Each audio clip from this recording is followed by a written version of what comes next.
Հայաստանի Հանրապետության մեծարգո վարչապետ,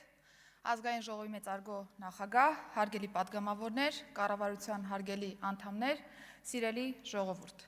2026 թվականի պետական բյուջեի նախագծով ներքին գործերի նախարարությունը նախատեսում է հատկացնել 102.6 միլիարդ դրամ և 2025 թվականի համադրությամբ այն շուրջ 2.4 միլիոն դրամով ունի բացասական տարբերություն։ Ընթացիկ ծախսերի գծով նախատեսված է 101.4 միլիարդ դրամի հատկացում, կապիտալ ծախսերի գծով 1.2 միլիարդ դրամի հատկացում։ Հարգելի ներկաներ, ներքին գործերի նախարարությունում և ենթակապետական մարմիններում 2025 թվականի կտրվածքով շարունակել ենք իրականացնել բարեփոխումների խորքային գործընթացը և այն կշարունակվի նաև 2026 թվականի կտրվածքով ապահովելու համար կառավարման արդյունավետությունը նախ և առաջ համակարգի, հանրային ծառայությունների մատուցման ոլորտում բերելով նորարար մոտեցումներ և նաև շարունակելով բարձրացնել համակարգի նկատմամբ հանրային վստահության մակարդակը։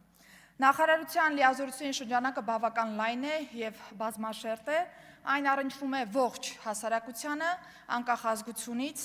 կրոնից և մնացյալ այլ տարբերիչ հատկանիշներից։ Նախարարությունը գործում է անընդհատ 24 ժամվա ռեժիմով և մենք հետևողականորեն պահպանելով օպերատիվ կողմին վերաբերող աշխատանքները, զուգահեռաբար շարունակում ենք բարեփոխումների այն օրակարգը, որը ընդգծված է նախարարության համակարգի տեսանկյունից։ Ինստիտուցիոնալ վերափոխման ուղղությունների տեսանկյունից պիտի նշեմ, որ 2025 թվականի կտրվածքով շարունակել ենք կենտրոնացած մնալ մարդկային ռեսուրսների կառավարման համակարգի վրա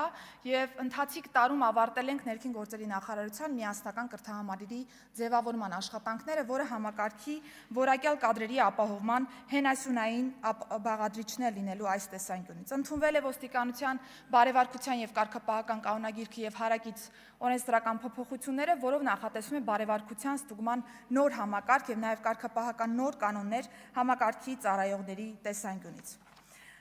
Ես պիտի փաստեմ, որ ներքին գործերի նախարարության կրթահամարերի տեսանկյունից մենք այս տարի ունեցել ենք աննախադեպ թվով վերապատրաստվող անձնակազմ, ավելի քան 10,000 ոստիկանության ծառայողներ անցել են կրթական տարբեր պրոցեսներով և մաս են կազմել ոստիկանական համակարգի։ Ոստիկանության ինստիտուցիոնալ զարգացման տեսանկյունից պիտի փաստեմ, որ 4 հենասյունային ուղղություններից վերջինը ոստիկանության գվարդիան նոյեմբերի 1-ին արդեն իսկ գործարկվել է և այն լինելու է մեր ներքին անվտանգության համակարգի կարևորագույն ուղղություններից մեկը, ունի սպառազինության գերժամանակակից, այսպես ասեմ, տարբերակ, վերապատրաստված անձնակազմ և առաջին անգամ մշակվել և ներդրվել է ուժային միջոցների գործադրման նոր գործելակարգերը, ստանդարտացված գործելակարգերը և այստեղ մենք ընդունում ենք այն պատասխանատվությունը, որ պետք է հետևողականորեն շարունակենք ուժային միջոցների գործադրման ստանդարտի իմպլեմենտացման աշխատանքները, որը պահանջում է ջանք, բայց այդ հարցում ունենք հստակ հանձնառություն։ Գիտեք, որ պարեկային ծառայությունը ամբողջովին գործարկված է, այս տարվա կտրվածքով շենքային գերժամանակակից պայմաններ ևս ապահովվել է ծառայության համար, քրեական և համայնքային ոստիկանությունների դեպքում ինստիտուցիոնալ կայացվածության ապահովման ուղղությամբ ենք շարունակելու աշխատանքները և բնականաբար նախարարության կազմում հետևողականորեն ներդնելու ենք մեկ միասնական օպերատիվ կառավարման կենտրոն, որն ավելի արագ պիտի սպասարկի մեր քաղաքացիներին։ Անդրադառնալով հանցավորության ընդհանուր իրավիճակին, հարգելի գործընկերներ, պիտի նշեմ, որ տարվա կտրվածքով ունեցել ենք լատենտային համարվող հանցագործությունների բացահայտման աճ, ինչը չափազանց կարևոր է, որովհետև եթե պետությունը որդեգրում է քաղաքականություն, որ օրինակ թմրամիջոցների ապոնի շրջանառությունը, զենքի ապոնի շրջանառությունը պիտի լինեն թիրախում և այսպիսի հանցագործությունները պիտի վերհանվեն և քննարկվեն, այս տեսանկյունից վիճակագրական պատկերում բնականաբար ունենալու ենք աճի տեսքով պատկեր։ Խոսեցինք տարբեր դրվագներով ծանր և առանձնապես ծանր հանցագործությունների մասով առկա իրավիճակի հետ կապված հարցերը, ես ուզում եմ նորից շեշտադրել, որ ծանր և առանձնապես ծանր հանցագործությունների մասնաբաժինը ընդհանուր հանցավորության կառուցվածքում նվազել է 0.7%-ով։ Եվ մենք շարունակում ենք պահպանել հանցավորության այն կառուցվածքը, որ ունենք, այսինքն հիմնական հանցագործությունները ոչ մեծ և միջին ծանրության հանցագործություններն են Հայաստանի Հանրապետությունում, կազմելով 9 ամիսների հաշվարկով 85.7%։ Պիտի փաստեմ, որ բացահայտման արդյունավետությունն է աճել, որովհետև մեղադրյալներով գործերի թիվը աճել է 3.5%-ով, ծանր հանցագործություններով 5.8%-ով, իսկ առանձնապես ծանր հանցագործություններով 9.9%-ով։ Անդրադառնալով մտահոգիչ համարվող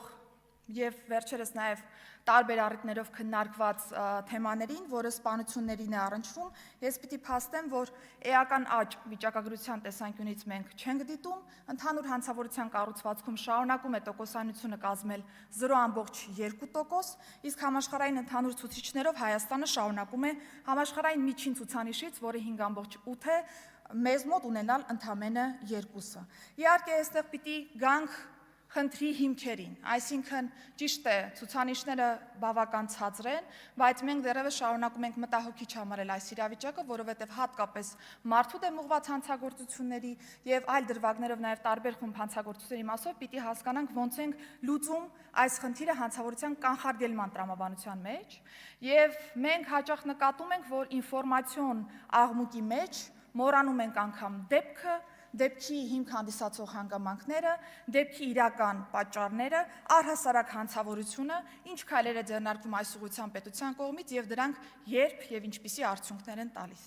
Ես պիտի փաստեմ, որ եթե մենք խնդիրը չշարունակենք դիտարկել իր ամբողջության մեջ, մենք շարունակելու ենք կենտրոնանալ այսբերգի գագաթի վրա, չունենալով լավ լուծում եւ որը բնականաբար մեզ լավ տեղ տանել չի կարող։ Դա է պատճառը, որ կառավարության կողմից մշակման փուլում է գտնվում հանցավորության կանխարգելման ռազմավարությունը, որը բազմաշերտ կերպով անդրադառնալու է այս հիմնախնդրին։ Հարգելի գործընկերներ, եւ նաեւ մենք ոլորտային բարեփոխումները չենք կարող դիտարկել անջատ, որովհետեւ եթե կառավարությունը հսկայածավալ ներդրումներ է կատարում կրթության ոլորտում, առողջապահության ոլորտում, սոցիալական ծառայությունների ոլորտում, իրավապահ համակարգում, սրանք իրենց հանրագումարով ըստ էության նաև բերելու են հանցավորության կանխարգելման այն պատկերը, որը որ մենք ակնկալում ենք ունենալ Հայաստանի Հանրապետությունում։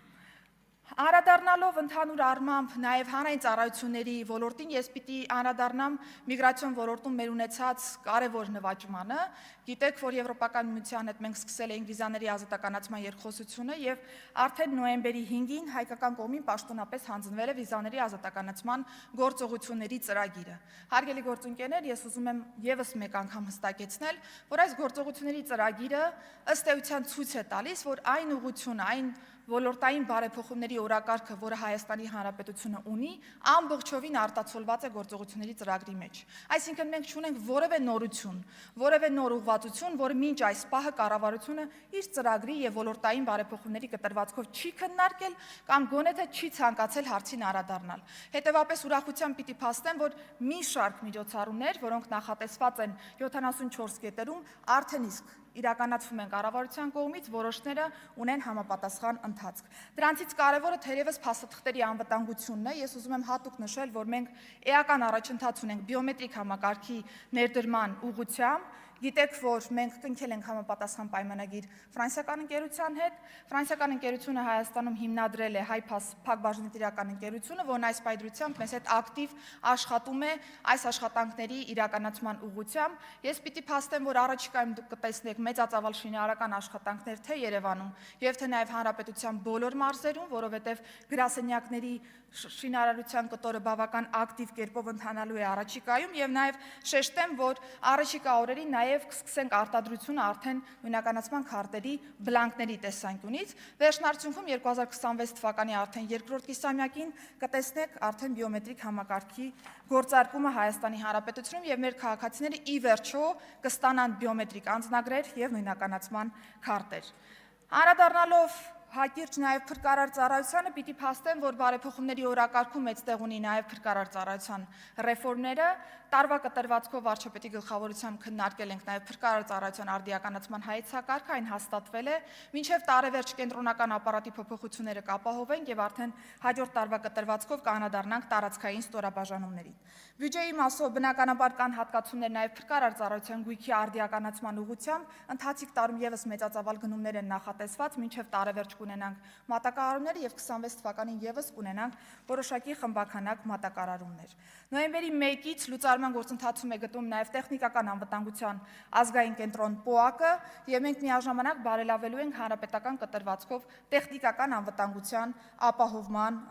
ոլորտը։ Նկատի ունենալով, որ նաեւ Հայաստանը գտնվում է սեյսմանվտանգ Գոտում երկրաշարժերից պաշտպանվելու լավագույն միջոցը բնականաբար սեյսմիկ վիճակի պարբերական մոնիտորինգն է եւ 2026 թվականի կտրվածքով բյուջետային համապատասխան հատկացում ունենք ազգային դիտացանցի վերազինման ուղղությամբ ձեռք ենք բերելու նոր սարքավորումներ, որոնք այս տեսանկյունից մեզ կոժանդակեն ավելի լավ պատկեր ունենալ մոնիտորինգի տեսանկյունից։ Հարգելի գործընկերներ, ավարտելով ելույթս նշեմ, որ 2026 թվականի կտրվածքով նախարարությունը շարունակելու է հետևողականորեն իրականացնել բարեփոխումների այն օրակարգը, որը որ կա, եւ ես ուզում եմ հստակ նշել, որ ինստիտուտների կայացումը եւ ինստիտուտների նաեւ կարողությունների զարգացումը մեր ուշադրության կենտրոնում է գտնվում եւ մենք շարունակելու ենք նոր արդյունքներ գրանցել այս տեսանկյունից։ Շնորհակալություն։ Շնորհակալություն տիկին նախարար, հաջորդ ելույթի համար Հովիկ Աղազարյան։